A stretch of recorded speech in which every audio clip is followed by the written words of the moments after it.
So last session was personally for me incredibly valuable. I know that there were a lot of questions in the room which we couldn't answer because of time. There's 2 or 3 thoughts I want to leave you with. One is that in the evening there will be a young guy over here by name of Vivek Pandit. The incredible thing about Vivek is that he is an author, and he has the distinct honor of having written a book on Gen Zs as a Gen Z himself. So he's the first Gen Z author to write a book about Gen Z. Now the reason I share this with you, he makes a statement, and the statement Vivek makes is that he's talking about his parents, his grandparents, and the generations that came prior to that. Prior to them, and he calls them a silent generation. And the reason this is important to point out is because while it may not give us all the answers to the solutions we are looking for as parents and grandparents as to how do we inspire our next generation, the moniker that Vivek uses certainly is a hint of what we can do different. So I just wanted to point that out. The second thing I wanted to say is that, again, there's a reason why this is a 2-day conference and not a 2-hour conference. And the reason is so that we can keep asking those questions as we mingle over coffee and lunch and dinner and social and dance and breakfast again tomorrow. So we have a lot of time.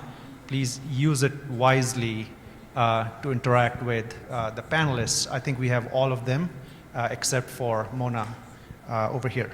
So without any further delay, let me get started with our next session, which is about how to influence legislation and public policy. Now, the person that will be educating about how to be influential in public policy is Ron Tom, and I want to make sure I introduce Ron the way I think he needs to be introduced to this gathering. So Dr. Ron Tom, who is on stage with me over here, working in the political arena in a variety of positions. He has represented the firm's wide array of clients, which include Fortune 500 companies and health industries before the California legislature.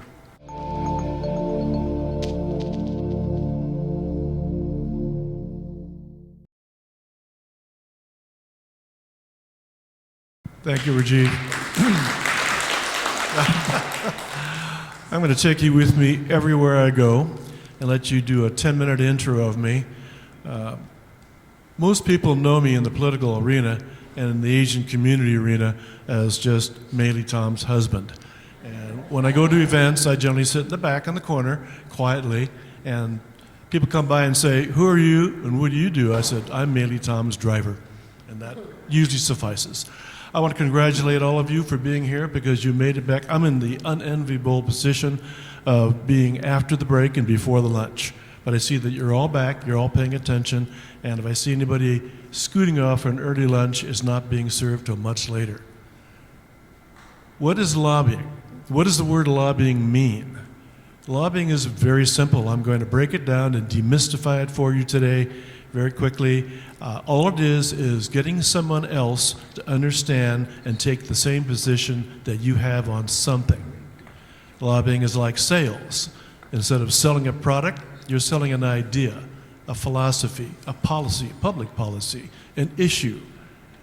And everybody's done that.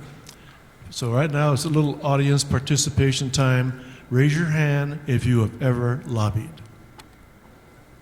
Oh, I'm impressed. I'm really impressed. Everybody here should have their hand up because everybody has been a lobbyist. Let's use a fancy term, advocate. When you were little and your parents wanted you to have vegetables and you wanted to have pizza and you wound up having pizza, you were a lobbyist. You won. When they wanted you to go to bed about 8 o'clock at night and you wanted to stay up and watch something on television or continue working on your video game, and you stayed up till 9, you won, you're a lobbyist. So everybody's done it. They didn't know they did it. What I want you to do after today is continue doing what you did as a kid, only we're going to fine tune it a little bit. And some people like to define advocacy as non-professional lobbying. They look at lobbyists as professional people. And I was at a podcast recently, and somebody asked a question about how do you defend the profession of lobbying because it's not viewed very highly. Well, I take affrontage at that. I think it is an honorable profession. Otherwise, I would not have done it for 25 or 30 years. Because I am an honorable person, that speaks for itself.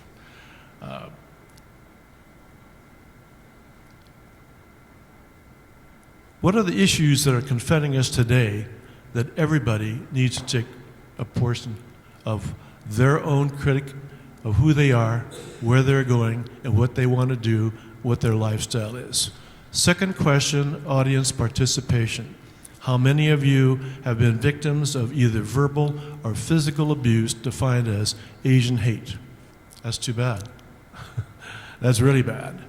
There is one overarching issue today that confronts all Asians in America, and that's Asian hate. You've heard speakers speak about it before. There are organizations nationally. My wife's been working with them very intimately about how do we stop this? When do we stand up and say, enough is enough? Strike back. Let's stand up for ourselves, because lesson number one on lobbying, who does it? You do. Why? Because nobody else will do it unless you do it. If you sit there passively and let people define who you are, or hoping that one of your brethren, your sisters or brothers, somebody else is going to stand up and defend you on this very important major issue, it may not get done. It takes all of us. Hillary Clinton says it takes a village. I think it takes an entire population. The Asian population needs to stand together and stand tall. Okay. What are the qualities of being a lobbyist? Number one, stand up. Speak out. Represent. Engage in politics. Become visible. Number one skill in being an advocate, a lobbyist, confidence, self-confidence. If you can't stand up, you can't defend your people, you can't defend yourself, you will not be a lobbyist, you will not be an advocate. You have to be able to stand tall, speak up, be strong, and be able to take hits. You have to be able to take defeats. Not every battle you go into will be won by you. Politics has been described as a contact sport. I've also heard it be stated that it's a knife fight inside of a telephone booth. It's up close and personal. A lot of the attacks today politically, we see that social media. We see it in mass media. We see that on emails. We see that in text messages. They're anonymous. It's safe for people to attack us because we don't know who they are. We don't know where they are. But real politics, real lobbying, and I'm going to segue into how to be successful in passing legislation, is up close and personal. Lobbying is not done by email. It's not done by text messaging or telephone calls or by social media, by Twitter or Facebook. Is Mona still here? No, Mona's gone. Or by Facebook. It's done up close and personal. Looking at somebody in the eye and telling them what you would like them to do and explaining and educating them on how to do that. That is your job. You can't be passive. In the Asian community, the culture is against us. I think Professor Russell Jung said, America needs to be more Asian. I always say this, Meili says this, Asians need to be less Asian. Our culture is a detriment to us being strong advocates for who we are. We don't stand up for ourselves. We don't speak out. We're passive. We're told, turn the other cheek. Don't make waves. I know you all heard this term. It's a great term, and I'm going to go against it. Don't be the nail that sticks up. Have your parents tell you that? My parents told me that. I didn't listen to them, of course. Here I am as a lobbyist. You want to be that nail. You want to stand up. You want to speak out. They hit you down, you come back up again. And you do it over and over and over again until you're successful in what your mission is. You have to be confrontational. You have to like combat. You have to get in somebody's face. If they're disagreeable and they don't agree with you, you have to tell them with the right message, the right style, and the right demeanor of how you get your idea and your thought across. And that's basically all it takes to be a lobbyist or an advocate. And how do you get started? You participate in the political process. Again, I say don't let somebody else do it for you, because it won't get done. You've heard people today, they've talked about how they got involved, how they engage, what they're doing. Take that as an example of following their trail. They're setting the trail for you. My wife's been doing it for 40 plus years. She broke the glass ceiling, she set trails, follow her. That's why I'm her driver. Find a mentor. That mentor could be a legislator, legislative staff, a lobbyist, somebody who works in the community, a community activist or an advocate. Join a community organization. There are a large number of Asian community organizations, local, national, statewide. Find one, join up. Ask somebody for help. Say, I want to participate in the political process. I think I need to go out and help you, to help myself, to help my people achieve this goal, and to keep the eye on the ball, focus on Asian hate, other issues too. I mean, the other issues facing us every day. We left Sacramento yesterday, and I saw the news, same ongoing theme, homelessness. They're going to put a homeless tent city right across the street from where you live. Those are the kind of local issues you can get involved in, so not all issues have to be Asian-based, but let's make sure that we resolve our own Asian issues first. Doesn't take a lot of skills, as I mentioned, to do what we do. All you have to do is be committed. I'm going to segue into a little happier subject now.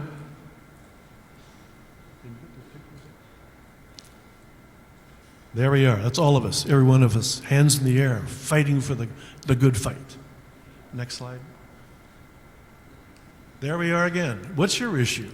It doesn't have to be all Asian. It could be something that affects education, healthcare, homelessness. Then you find out that it's more important to go out there and do something. Instead of just ranting and raving and rallying and have the demonstrations, that's all good, that works. Then you take the next step. You become the advocate for that issue. Okay, here's my segue issue. We all know what that is? Chinese roast duck. Who ever thought Chinese roast duck would be the biggest, hottest issue in the California legislature in 1982? What has a roast duck done to anybody to irritate them and make them angry that they want to mount a campaign against Chinese roast duck? 1982, Los Angeles County Health Department decided to raid Chinese restaurants, Chinese delicatessens, confiscate these ducks, fine the owners of those restaurants and delis $150 per duck. The large delis and restaurants sold probably 200 to 300 ducks per day. Do the math. They couldn't afford to pay that. What's going on? Why are they attacking us? What's the basis of their attacks and raids into the restaurants? A very old law sitting in the California books, Food and Safety Clause, says prepared food must be sold in either a refrigerated unit below 40 degrees centigrade. You ever buy a roast duck that's been in the refrigerator for a while and bring it home and eat it? It's not the same, is it? Skin is kind of hard and rubbery and tough. The fat congeals. It's not a good thing. The other part of the law says you could sell it, but you have to keep it in an enclosed cabinet over 140 degrees temperature.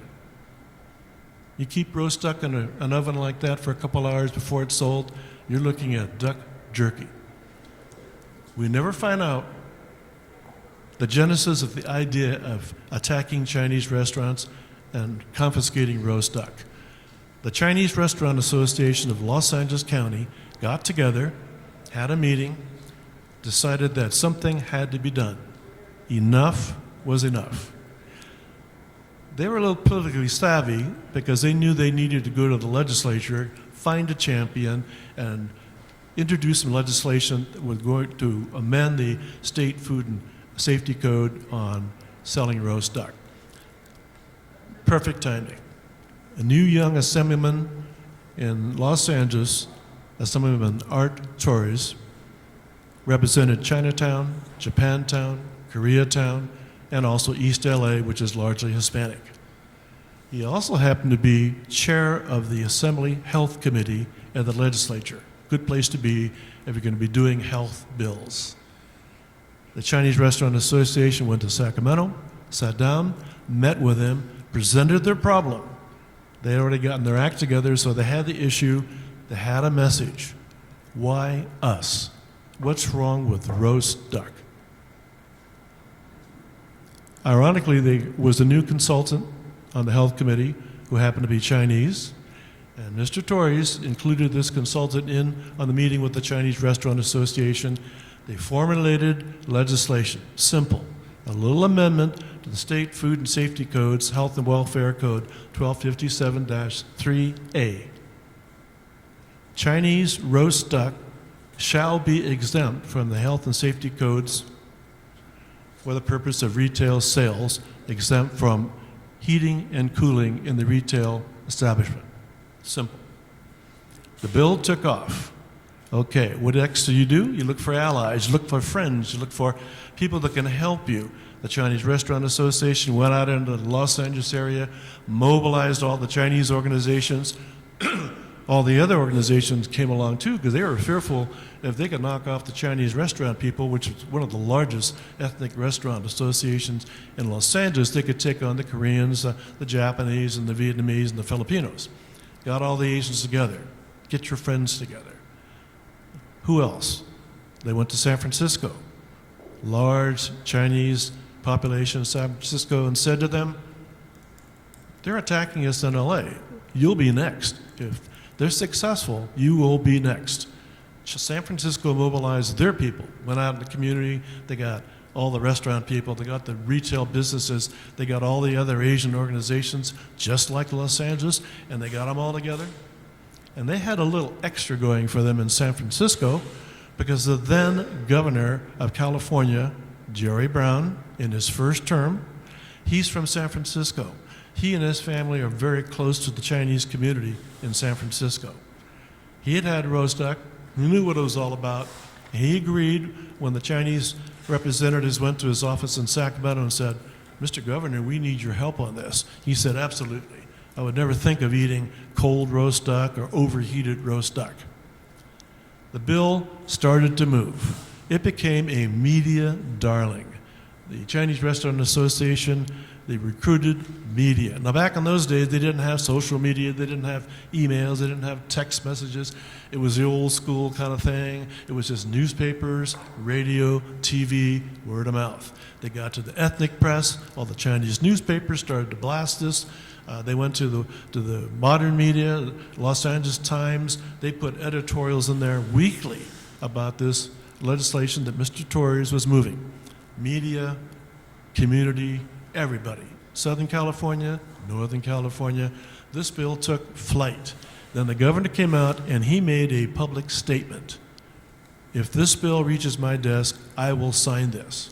This is going to be a righteous thing to do for this food product that, I mean, in 5,000 years of making and selling Chinese roast duck, who has it ever heard? Have you heard about mass food poisonings? Not at all. Well, with the imprimatur of the governor saying, I like this bill, I'm going to sign this bill, it flew out of the Assembly, it flew out of the Senate, it got signed and became law. Let's reflect for a second here. What happened? Message, people got together, they got friends, they got allies. How many have read the book, The Art of War by General Sun Tzu? I expected more. That book is a blueprint for politics. It talks about what we just did. So if you haven't read the book, you want to get into politics, it's actually required reading in political science and it's actually required reading in a lot of the financial institutions as you go through Wharton School of Business, because that book tells you a basis of how to run politics. Message, friends, allies, chart your course, know what you're doing. And that's how we beat a bill. Next slide. Okay, who's that handsome young man on the left? That would be Assemblyman Art Torres. And who's that really handsome man on the right with all that hair? That would be me. Yes, I was a consultant on the Health Committee, 1982, that was given the job of doing the roast duck bill. Shortly thereafter, Amelia and I were in San Francisco shopping, walking down Stockton Street, stopped into a deli to bring some food home after a trip and a weekend there. The owner recognized me. We had so much food he gave us for free to take home. That was great. It didn't last very long. The next time I went in there, he forgot who I was. That's my story, and I'm sticking to it. But I want to say to you, again, we started with something very serious, ended with something kind of fun and funny, but it illustrates and demonstrates what we can do when we work together. And let me tell you, there's nothing more powerful when we put all our voices together, all our energy together. We will overcome and we will beat it. Let's all get together again, and you're going to hear it the rest of this conference, I think. Let's work on resolving, stopping Asian hate. And I think at this point in time, I'm going to invite the better-looking half of my family up here to join me, and we're going to have a little family chat. Unfortunately, our daughter could not make it. She will illustrate how it's generational, because our daughter now is working in the state legislature. She's chief consultant to the Asian caucus in the Capitol, representing the Assembly members and the Senate members who are Asian. And our grandson is now in his third year of college, and guess what his major is going to be? Political science. 3 generations. So, thank you, Ron.